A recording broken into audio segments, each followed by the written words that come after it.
প্রথম বক্তব্য হচ্ছে বাংলাদেশের সীমানায় যারা বাস করেন তারা সবাই বাংলাদেশি। বাংলাদেশের সংবিধান তাদের পরিচয় ঠিক করে দিয়েছে, তারা সবাই বাংলাদেশি। এবং এই বাংলাদেশি হওয়ার পরে কেউ সমতলি হতে পারেন, কেউ পাহাড়ি হতে পারেন, কেউ বাঙালি হতে পারেন, কেউ বিহারি হতে পারেন।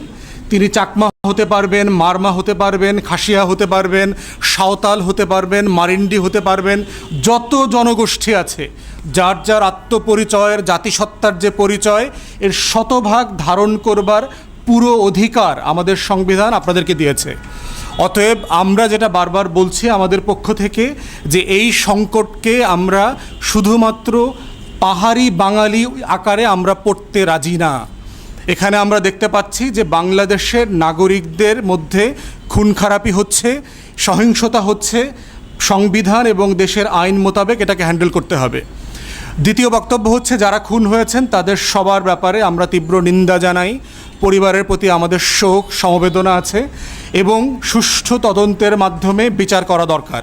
যে যে পক্ষের হোক, সে পাহাড়ি হোক, সে বাঙালি হোক, সে হিন্দু ধর্মের হোক, সে মুসলমান হোক, যে হোক, একদম সুষ্ঠু তদন্তের মাধ্যমে এর বিচার হইতে হবে। এটা আমাদের দ্বিতীয় বক্তব্য। তৃতীয় বক্তব্য হচ্ছে, একটা বিতর্ক দেখতে পাচ্ছেন আপনারা, এটাকে কেন্দ্র করে, সেটা হচ্ছে আদিবাসী কে এবং সেটলার কে। বাংলাদেশে বহু বছর থেকে পাহাড়ি জনগোষ্ঠীকে এবং নৃতাত্ত্বিক সংখ্যালঘু জাতিগোষ্ঠীকে আদিবাসী বলে বাঙালিদেরকে অপরায়ণ করবার একটা চেষ্টা আছে। আমাদের বক্তব্য হচ্ছে, এই সেটলার এবং ইন্ডিজিনাস যে আইডিয়াটা হচ্ছে ইউরোপিয়ান আইডিয়া। আপনারা যারা নোয়াম চমস্কির লেখার সাথে পরিচিত, তালাল আসাদের লেখার সাথে পরিচিত, আপনারা জানবেন এগুলো হচ্ছে ইউরোপিয়ান কলোনিয়াল সেটলার স্টেট আছে। ব্রিটিশরা তা একসময় ষোড়শ-সপ্তদশ শতাব্দীতে তাদের যারা সিরিয়াস ক্রিমিনাল থাকতো সমাজের, তাদেরকে তারা লন্ডনের জেলে রাখতো না, তাদেরকে নির্বাসনে পাঠিয়ে দেওয়া হতো অস্ট্রেলিয়াতে এবং নিউজিল্যান্ডে।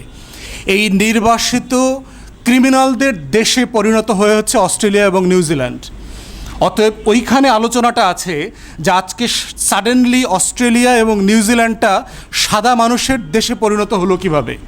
তারা পরিণত হয়েছে, অস্ট্রেলিয়ার যারা অ্যাবরিজিনস আছেন, নিউজিল্যান্ডের যারা মাওরি জনগোষ্ঠী আছে, তাদেরকে লক্ষ লক্ষ হিসেবে মানে নৃশংসতম গণহত্যা করে এই সাদা ইউরোপিয়ানরা এই দেশগুলো দখল করেছে।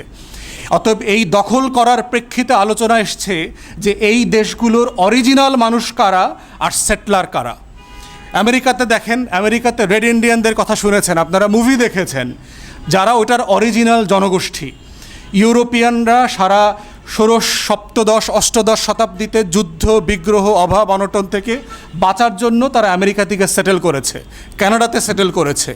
স্প্যানিশরা যখন দক্ষিণ আমেরিকা দখল করে, ল্যাটিন আমেরিকা দখল করে, তখন তারা দক্ষিণ আমেরিকাতে গিয়ে সেটেল হয়। অতএব তারা ওই অঞ্চলের জনগোষ্ঠী ছিল না, তারা অন্য দেশ থেকে গিয়ে সেটেল করেছে। বাঙালিরা এই দেশের মানুষ, তারা চট্টগ্রামে থাকলে, পার্বত্য চট্টগ্রামে থাকলে তারা সেটলার হয় না। কারণ